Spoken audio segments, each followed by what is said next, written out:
Canada's Senate is now in the second reading of Bill C-16. That's the federal bill that aims to make it illegal to discriminate against people based on their gender identity or their gender expression. It's the bill that made Jordan B. Peterson, the professor at U of T, very famous because he said he didn't want the government compelling his speech to use made-up pronouns. Well, right now, as the Senate is amid its second reading of the bill, it's hearing from various witnesses for and against the bill. One of those witnesses was Gad Saad, a professor at Concordia University and a very well-known YouTuber. I sat down with him for an extended conversation. Hope you enjoy.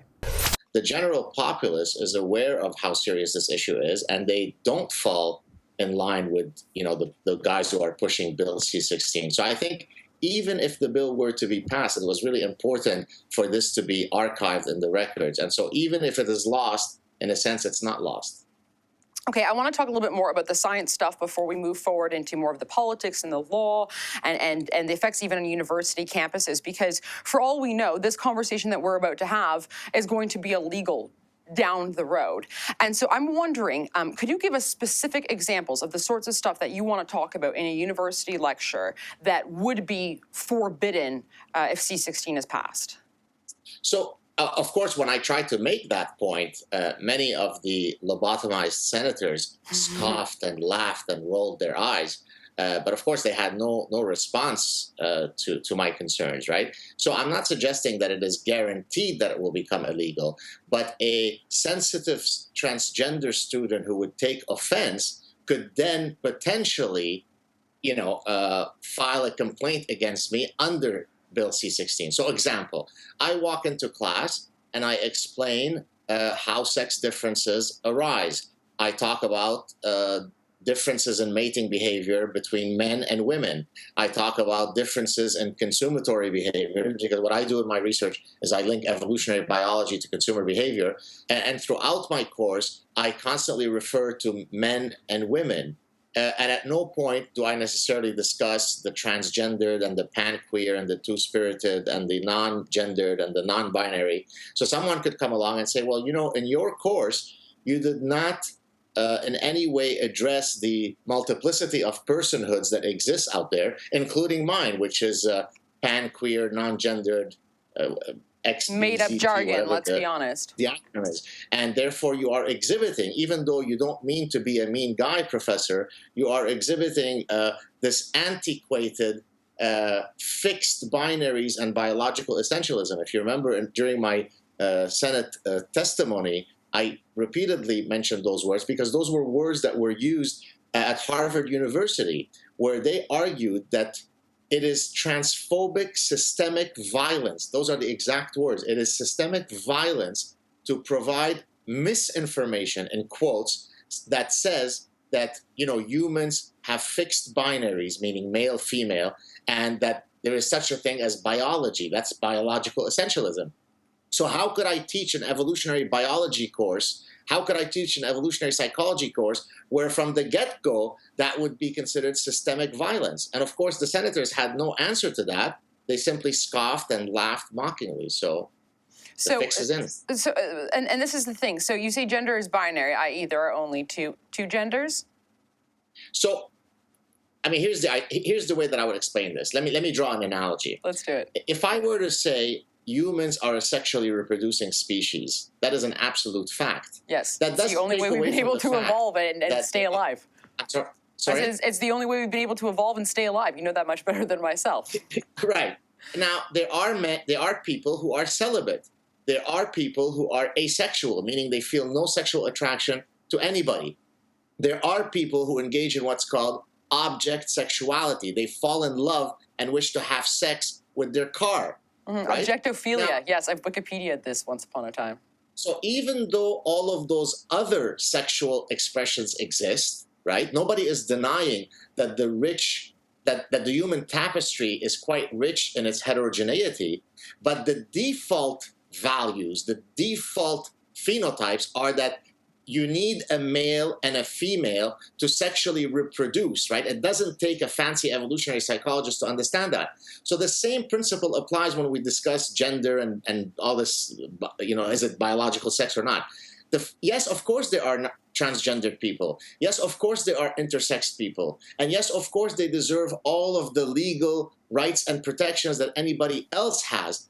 But that doesn't mean that in a evolutionary psychology course, I'm going to talk about the multiplicity of genders, all of which are default values. That's simply scientifically false. It's ridiculous. Am I correct in saying that even if someone gets a sex change, it doesn't change their actual biology? Like, they're still XX or XY, correct? Just because they've changed their genitalia, it doesn't actually change their biology, making them, it doesn't change their genome, of course. And of course, in many, take for example David Reimer, which is an example that I discussed after my testimony. I gave a parliamentary lecture on Wednesday where I talked about death of the West by 1,000 cuts. And at one point, I was talking about something called social constructivism. So social constructivism is the idea that we're all born with empty minds, and it's only socialization that make us who we are. So Faith Goldy is feminine in her demeanor, and Gad Saad is masculine in his, simply because I learned to play with the trucks aggressively, and you learned to play with nurturance with dolls, and that started a cascade of socialization. Well, David Reimer was a very famous clinical case where during a botched circumcision, there was damage to his penis so that he could no longer be a functional, reproductively viable male. And so they took him to a psychologist at Johns Hopkins University by the name of John Money, who was one of those guys who argued, look, gender is a social construction. Just put a dress on him, call him Linda, and raise him as a girl, and voila, he'll be a girl. Well, guess what happened to David Reimer? He committed suicide. Yeah, of course. So again, these come from faulty understandings of human nature. They come from ideological positions, and this is what is an affront to me. It's the injury to truth that upsets me. And I think that you touch on such an important part of the truth that we will, I'm afraid, we run a risk of hiding, and that is the fact that suicide within the transgender community, I mean, we're talking about 1 in 9, I believe was the last statistic that I saw. A lot of these people suffer from gender dysphoria. A lot of these people have mental illness. And I worry that me saying that in C16 Canada will label me a bigot. And should I be called to a human rights tribunal where there is a presumption of guilt as opposed to a liberal democratic value of the presumption of innocence, I will be fined, and hell, if I don't pay for it, jailed, just because I pointed out the fact that actually I don't want these people to commit suicide. I want them to go seek, psychiatric help, as opposed to being called Z and Zer and still dying on the inside, possibly trying to take their own life. As a scientist, as a professor, do you worry that we will indeed be putting more transgendered people with gender dysphoria, in harm's way as opposed to helping them? Like, this is just a giant virtue signaling endeavor in which we're actually going to hurt the people we seek to help. It's difficult for me to predict how the epidemiology of suicide will change, if at all, as a result of the passing and the enacting of this bill. But I could tell you this: the idea that because the transgendered suffer, high suicide rates, that ergo this must imply that they are nefarious forces. For example, greater bullying, and therefore we need to find a way to protect them. At least as far as I know, although I'm not an expert on that particular literature, as far as I know, that causality has not been established. It's correlation, it's not causation, 100%.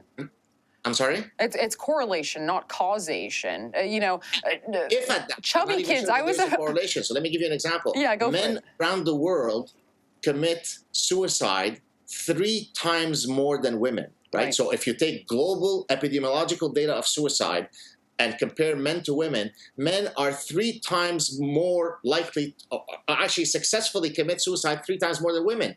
Now, that doesn't necessarily mean that there is an evil matriarchy that is to blame for men's greater suicide and that we need to then protect men. Men have to become a protected class. There might be very compelling and important reasons that are not necessarily nefarious that might explain why these men are more likely to commit suicide. So again, the idea that because the transgendered commit suicide, therefore we must have more protection from them, I don't think is borne out by science.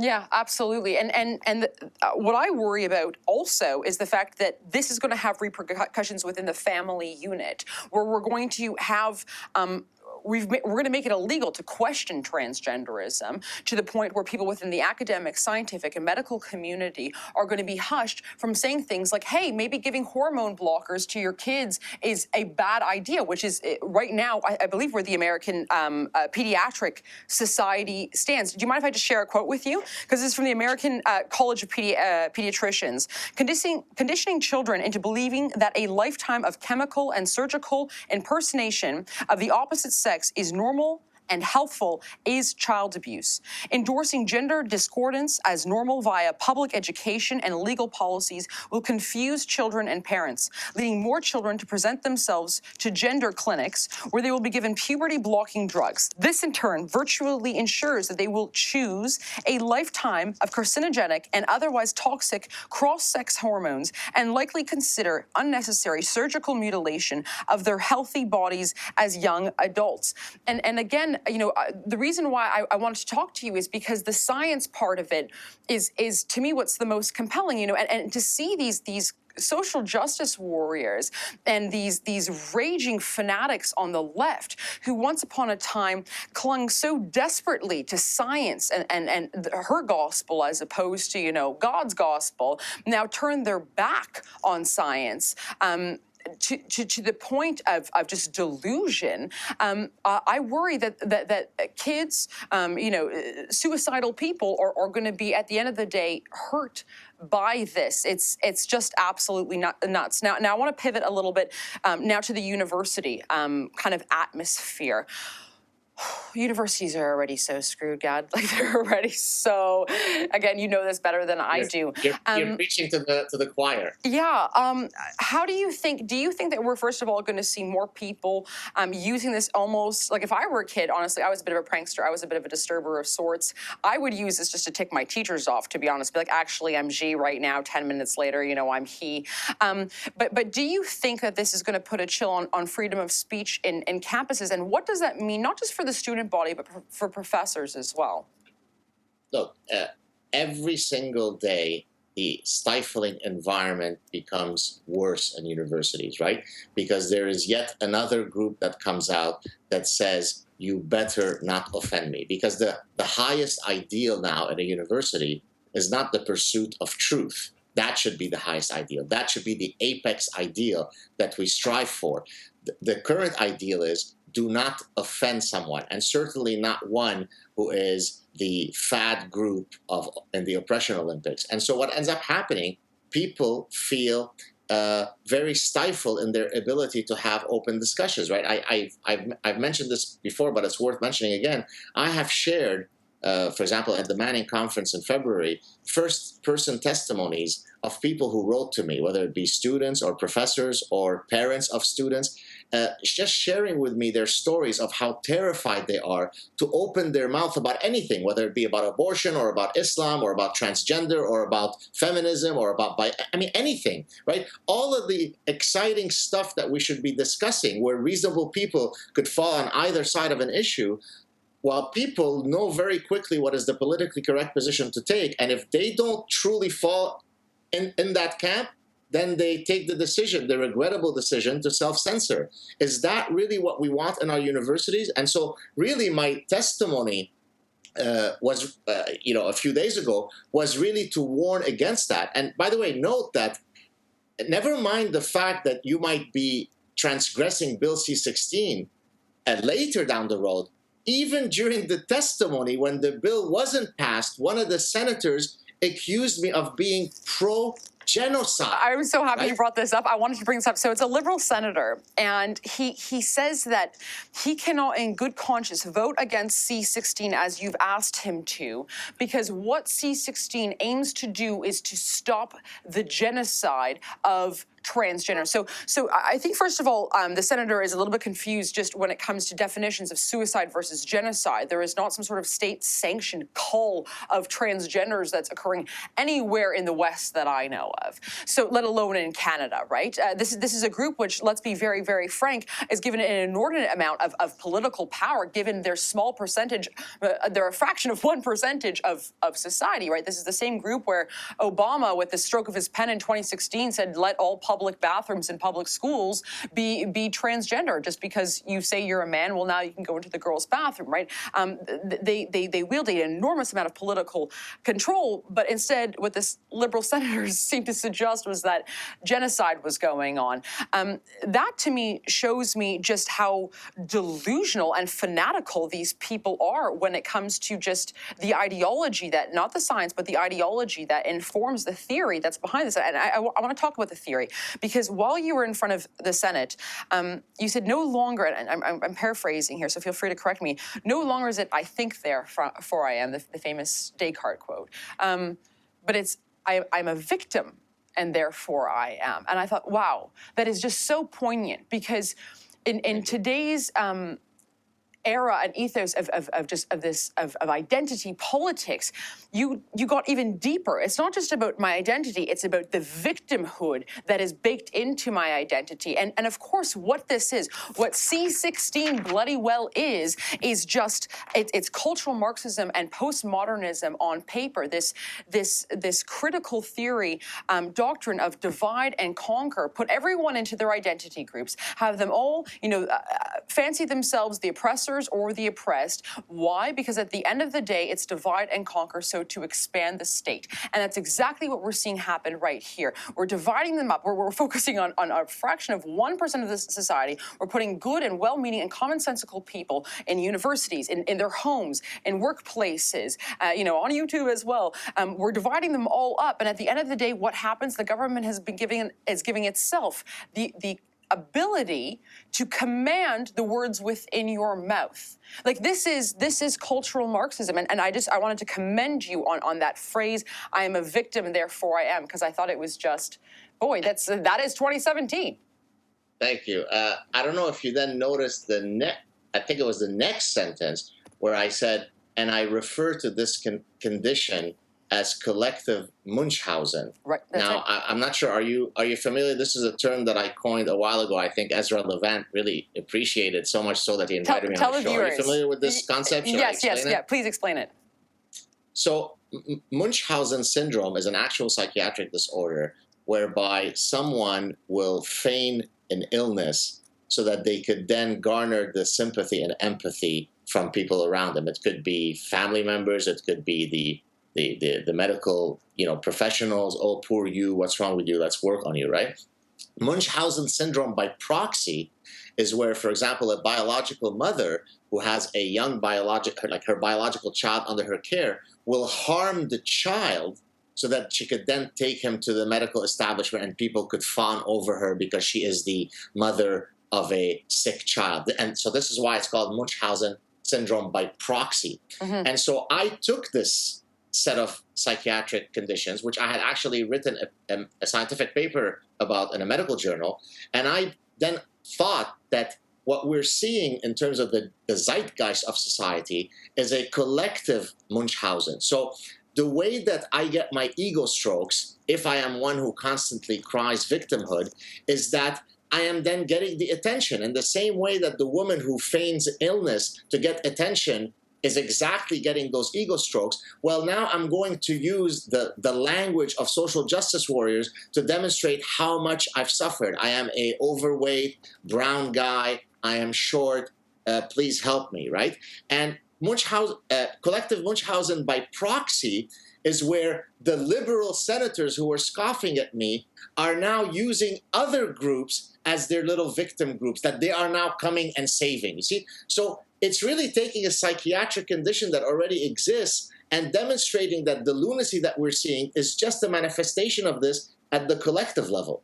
But really what it is at its core, while they might think that they're a bunch of do-getters, I don't think that every liberal senator is a maniacal neo-Marxist, with a very clear warpath. I think a lot of them are do-gooders and they think that they are helping. But embedded within that is this bigotry of low expectations where the transgender man or woman cannot save a bill, cannot do well in society, function in society, obtain a job unless there is in black and white legislation that allows them to be referred to by made-up pronouns. I think that this will backfire. If I were an employer right now, and I know that this is going to come out sounding bigoted, but I'm not going to want any transgenders working for me because I do not want to have a word police around me constantly. And so I'm not going to put down, you know, I'm not hiring you because X, Y, Z, but inside it's going to create a sort of, I don't want to say bigotry, but it's fear, and it's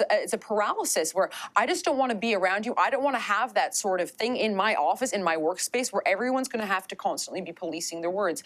I just want to be around people who are he's and she's, and it correlates to what my eyes are ascertaining here. Do you think I'm onto something or no?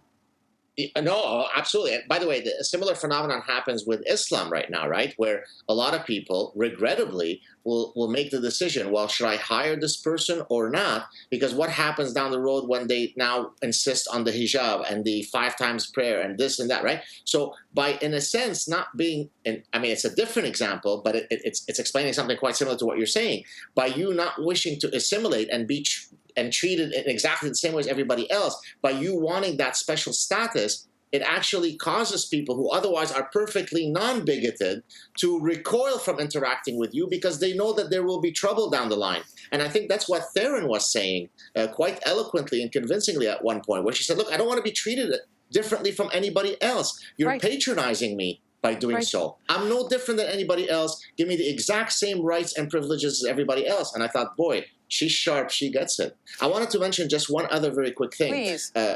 During my opening remarks, I also referred to, if you remember, the tyranny of the minority, right? That's what this is. I'm sorry? That's what this is, 100%.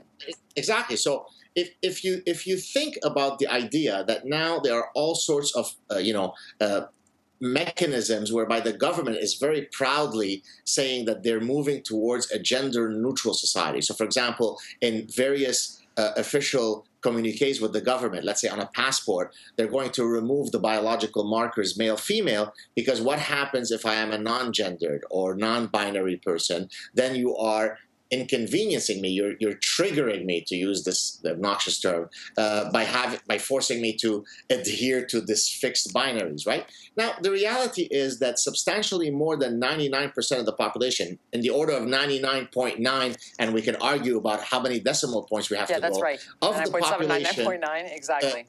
Are perfectly aligned in terms of their identities and their biological sex, and very much identify as an integral part of their personhood that they are males and females. So let me state very clearly, I am male and I'd like to be known as that, and I'm married to another person called a woman, and we have 2 children. They're called boy and girl.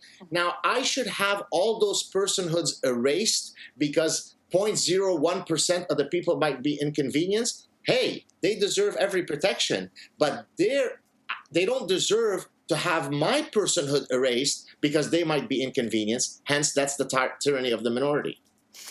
I think that this madness is deliberate. I think that we are trying to make sense of something when it was designed to erase the sense, to erase the common sense. And again, it gets back to for me at least, these are the children of postmodernism that designed this legislation. For them, there's no such thing as reason and logic. You know, when I see, you look at the human eyeball, it's designed to see. There's intentionality, there's purpose to it, right? You look at the human race, man and woman, there's purpose, and it is to procreate and be together. And transgenderism in and of itself, I think, erases a lot of that. And I know that's going to sound bigoted to a lot of people out there, but I should be free to say that sort of thing the same way that you can criticize my religion. And, you know, at the end of the day, we can still have a beer together. But I think that this legislation is meant to heighten moral relativism, to heighten all sorts of relativism, and to get you away from the normative and bring you into, again, deliberate madness. I don't know where we go from here, but I do know, to Theron's earlier point and to your point, we are now creating these beasts. We are now empowering these minority groups that are going to be wielding an even more inordinate amount of political control, making even more outrageous demands. I read a piece today in our state broadcaster here, the CBC, of a women's shelter. I believe it was out in BC. And these women said, we don't want transgender people coming here. It's not good for the women that are here. These are all women, biological women. They want to be in a, you want to talk about safe spaces? These women need it more than anyone, right? They've come out of abusive relationships, and they don't want anyone with man parts hanging around inside the walls. Can't we just respect them enough to say, you know what, the majority of women here, 100% of the people here being women, we're not going to inconvenience you for one person who wants to be here. And if you want to come up with a transgender homeless shelter, something, power to you. And goodness knows you'll probably get a government grant too, never mind leaving it all up to the private sector, right? But why should a women's shelter be forced to bring the transgenders in because of C-16 now all of a sudden? It's a total tyranny of the minority, but these absurd demands are only going to continue because, well, hell, we're enshrining it in law. And look, the background to all of this, and this is all going to be part of my next book, sort of the forces that have led to the lunacy that we're facing.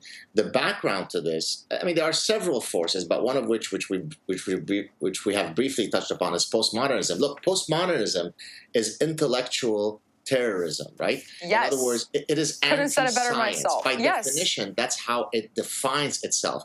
It has no epistemology. It has no philosophy of knowledge. It is anti-knowledge. It is anti-common sense. That's how it defines itself. So let me just give you one quick example.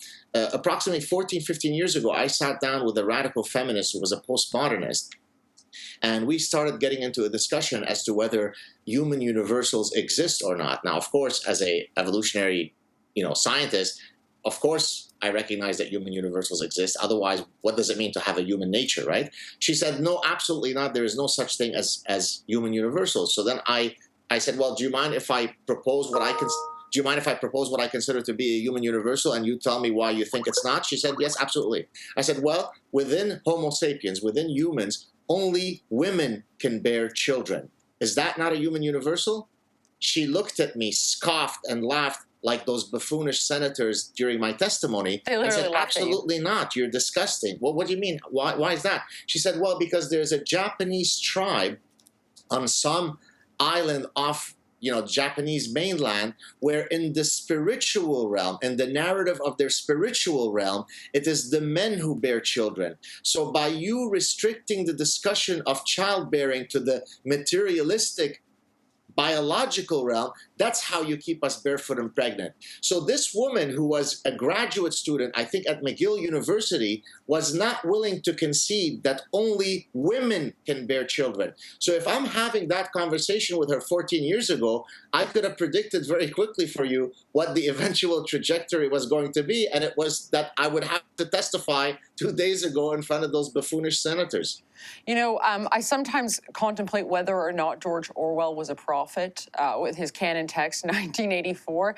Newspeak, in 1984, the text, is Canadian legislation 2017, to the point where we have to have these conversations where we are radically and like quite seriously and intensely and rigorously questioning something as simple as it's just women who can have babies. Like, this is when you've become so lofty and esoteric in your university, glass house and ivory tower, that you just need to come back down to earth, honey, okay? Realize, okay, you're a man, I'm a woman, I can carry children, you can't, you know what I mean? And if you want to call yourself something else, well, guess what? It's a liberal democracy. You have so much freedom in this country. You go ahead. But you can't make me call you that. And if you want to call me a man as opposed to a woman, you're free to, I know you're wrong, but I'm not going to go ahead and compel words into your mouth. It is so insane that not only has Newspeak coming to Canada, but we've now got Big Brother shoving the words down our mouth. We got to have you on another time to talk M103, because I know that you're a religious refugee. Am I correct? From Lebanon, yes, so we're Lebanese Jews, and we escaped the Lebanese civil war in the mid-70s, yes. I would love to have you on another time to talk about M103. It's one of my kind of passions. This is something that I've been watching, and I should say, lip service because I'll probably hear about it in the comments. In Ontario, we have something called Bill 89, which is this on steroids, where if parents do not refer to their children by the same gender identity and gender expression that their children choose, okay, these are people who are not allowed to serve in the military, to buy cigarettes, to drink booze, to drive a car, but they can pick, you know, that they no longer like their genitalia and they're going to be a girl today. If the parents do not acquiesce and say, yes, little Tommy at 8 years old, I'll call you a she now, that child services, protective services come in there and take your kid away. Bill 89, that's what you got to look into, okay? Kathleen wins Ontario. This is the dystopia. This is the Great White North. It's, take me, Trump's America. It's become too crazy here. God, I really... We're desperately trying to get to be similar to Sweden, aren't we? Yeah, we have a cultural suicide death wish. We have a cultural masochism that is being played out in live time and collectively and a mass scale, and it is so disgusting because, you know, our federal government is welcoming in Sharia creep and M103 and thou shalt not, you know, offend the prophet, while at the same time saying you know, you got to use je and jure, and I wonder what Muhammad would have said about transgenders. Well, I think we probably leave it win for next time. Yeah, okay, done. Thanks so much for coming on. I really appreciate it. Pleasure. Cheers. All right, and thank you for tuning in. If you enjoyed that video, hit like below and subscribe to our YouTube channel.